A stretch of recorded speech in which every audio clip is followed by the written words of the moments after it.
Shalom Bapak Ibu Saudara yang dikasih oleh Tuhan. Kita bersyukur hari ini boleh mendengarkan kebenaran firman Tuhan.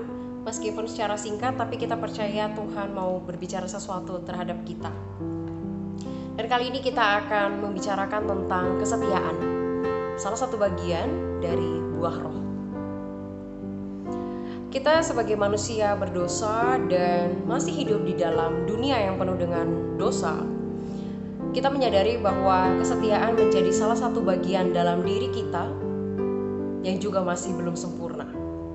Buktinya kita tidak bisa dan kesulitan untuk 100% percaya setia kepada Allah. Kita sulit untuk setia kepada pasangan kita, teman kita mungkin. Dan kita punya berbagai macam alasan untuk kita kecewa terhadap kesetiaan orang lain bagi kita. Kesetiaan orang lain yang juga ada syaratnya, kesetiaan orang lain yang juga belum sempurna.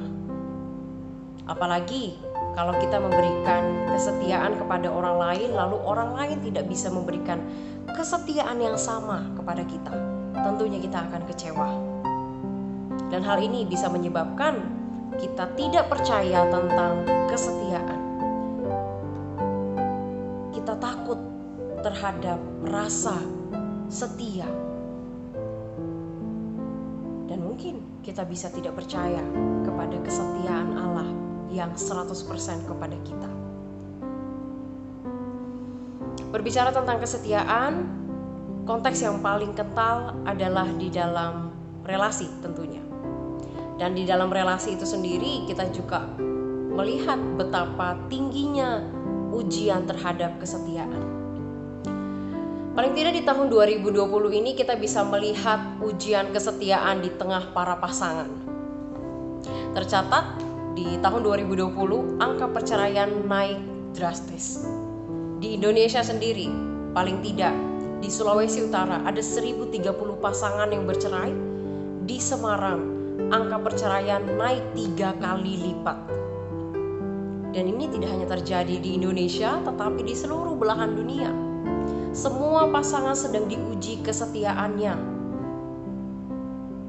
Kesetiaan bukan hanya masalah cinta, tetapi kesetiaan menanggung hidup yang berat.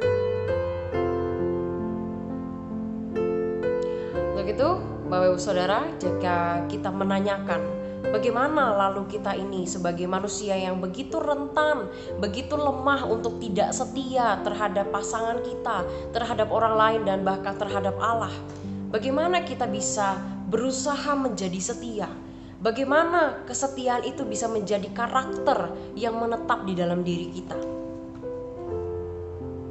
Jawaban yang pertama selalu mengacu kepada pesan utama Paulus dalam bagian ini, dalam Galatia 5, yaitu hiduplah oleh roh. Selalu di dalam hidup yang serupa dengan Allah, hidup yang diperbaharui terus-menerus. Perubahan untuk memiliki karakter Allah hanya akan selalu terjadi, hanya akan selalu mungkin jika ada inisiasi Allah dulu. Jika tanpa inisiasi dari Roh Kudus itu sendiri kepada kita, kita tidak mungkin untuk bisa setia. Setia kepada Allah, setia kepada sesama. Itu tidak mungkin akan terjadi. Dan Bapak Ibu Saudara, Allah tidak menuntut kita untuk setia jika Dia tidak terlebih dahulu memberitahukan bagaimana itu kesetiaan yang konkret. Dia bukan hanya Allah yang menyatakan dirinya bahwa aku adalah Allah yang setia, tetapi Dia memberikan pengalaman kesetiaan bagi kita.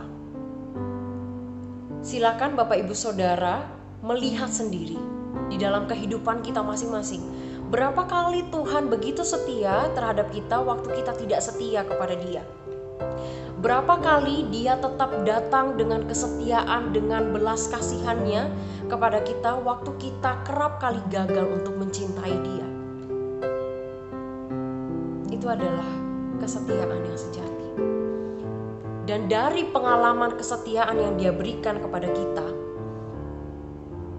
Dia mau kita juga setia. Dari kesetiaan Allah itu, kita bisa melihat satu ciri yang konkret bagaimana seorang pribadi yang setia. Yaitu jika kalau kita mau memakai istilah di dalam Ulangan 5 ayat 32, seseorang yang setia itu adalah seseorang yang hidupnya, pendiriannya itu tidak menyimpang ke kanan atau ke kiri. Orang yang memiliki prinsip sikap hidup yang jika ada tantangan, yang jika ada beban, itu tidak miring ke kanan atau miring ke kiri. Yang jika ada badai, jika ada angin kencang, itu tidak menyimpang, tidak serong ke kanan, tidak serong ke kiri, tidak gampang goyah. Orang yang hidupnya tidak menyimpang ke kanan atau ke kiri, itu berarti dia stick to the truth. Dia melekat kepada kebenaran. Dia memilih untuk hidup benar. Karena dengan dia hidup benar, dia tahu dia menjadi pribadi yang setia di hadapan Allah dan setia terhadap sesamanya. Jadi, Bapak Ibu Saudara, jika kita rindu untuk menjadi pribadi yang setia, mari kita bekerja sama dengan karya Roh Kudus yang sudah beranugerah di dalam diri kita. Mari kita memilih setia dengan sengaja. Tuhan Yesus memberkati kita sekalian. Immanuel, Tuhan beserta kita. Amin.